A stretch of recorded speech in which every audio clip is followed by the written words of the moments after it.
Hi Phoebe. So this is going to be your first story that I'm going to read for you. So this is Tuesday night and you've just dropped mummy off at the airport and I'd probably be on a plane now. Just wanted to say, this is Teddy. I've put one of mummy's pyjama tops on and I've sprayed him with mummy's perfume so he smells like me, so you can cuddle him until I'm back home. Okay, so this is the first story, and these are all Christmas stories because I've just been looking for some new stories in the basement and I found a whole box of Christmas ones that we could have read just before Christmas, but never mind. So the first one is called Christmas Wishes.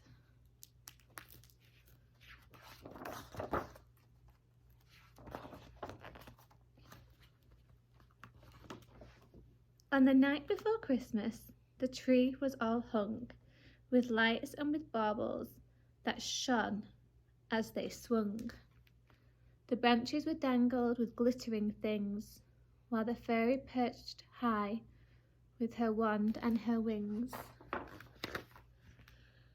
There were presents wrapped shinily under the tree. There were green leaves and berries and cards hung to see. For at least it was Christmas.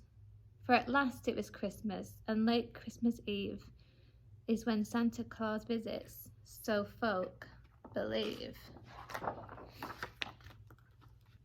So we set out a drink and a Christmassy snack with a note saying, Santa, please put down your sack and nibble some Christmas cake, give it a try, for it must be so cold in the midwinter sky.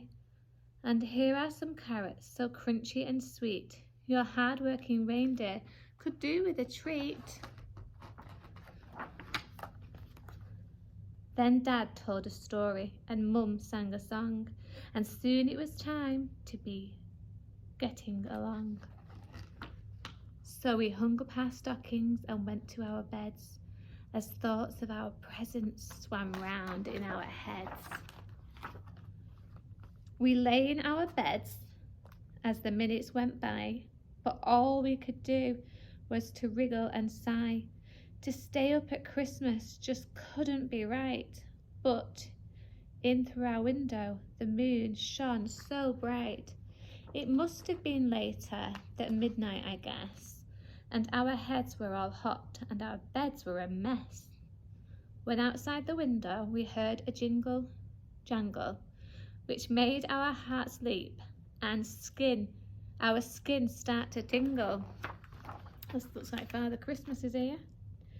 We crept to the window and stood on the ledge and spied in the sky. What do you think that they found in the sky? An incredible sledge. It was pulled by 8 reindeer.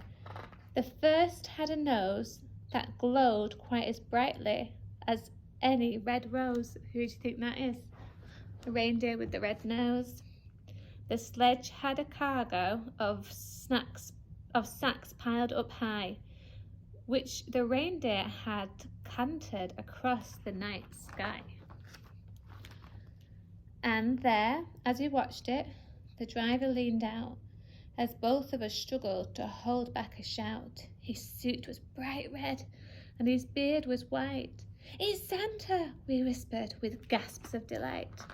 Our hearts started thumping, we didn't think twice, and downstairs we scuttled. What mischievous mice.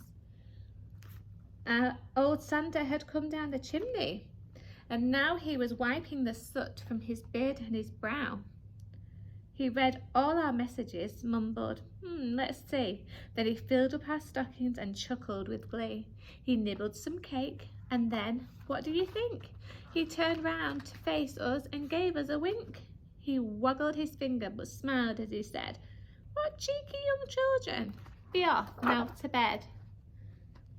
There was nothing to answer, no, nothing to say. We knew it was true, so we had to obey. We scuttled back up to our window, amazed to catch a last glimpse, and we grazed and we gazed.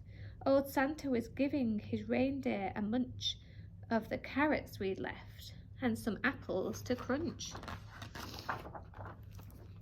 Then he reached for the reins as he jumped in the sleigh, and he called with a chuckle, "Now up and away!" The reindeer clawed hard at the air with their hoofs, till the sleigh slowly rose to the height of the roofs, and Santa waved down with a cry of delight. Merry Christmas, my dears, and a very good night. So that's your first story, and then tomorrow when you get home from school I will send you a second story until I'm back in your bed actually reading the story. Okay, love you.